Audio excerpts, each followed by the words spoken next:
Hello' নমস্কাৰ বন্ধু বান্ধৱীসকল। অসম পুলিচৰ ফৰেষ্ট বেটেলিয়ন বা ফৰেষ্ট গাৰ্ডৰ এতিয়া আপোনালোকে এনেকৈ ভাবি আছে যে ফৰেষ্ট গাৰ্ডৰ মানে কি পদৰ কাৰণে পদবিলাক এতিয়া মানে ৰিক্ত আছে, মানে খালী আছে। এতিয়া মই বুজাই দিম কি পদ খালী আছে। আপোনালোকৰ ফৰেষ্টৰ গ্ৰেড 1ৰ পদবিলাক কিছুমান খালী হৈ আছে। আজিৰ ডেটা মই কৈ আছোঁ, আজি টিল ডেটৰ ডেটা কৈ আছোঁ ফৰেষ্ট বিভাগৰ।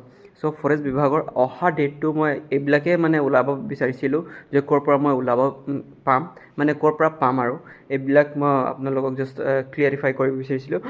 ফৰেষ্ট গ্ৰেড 1ৰ আছে, ফৰেষ্টৰ গাৰ্ডৰ আছে, ভেকেঞ্চিজ আছে, AFPF ভেকেঞ্চিজ আছে, তাৰপিছত ড্ৰাইভাৰ কনষ্টেবল ভেকেঞ্চিজ আছে, তাৰপিছত ড্ৰাইভাৰৰ লগতে আৰু এটা এক্সটাৰ্নেল আৰু এটা ভেকেঞ্চি আছে।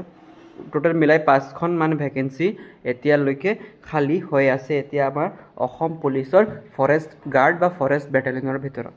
ঠিক আছে, চ' সকলোৱে এতিয়াৰ পৰা লাগি যাওক।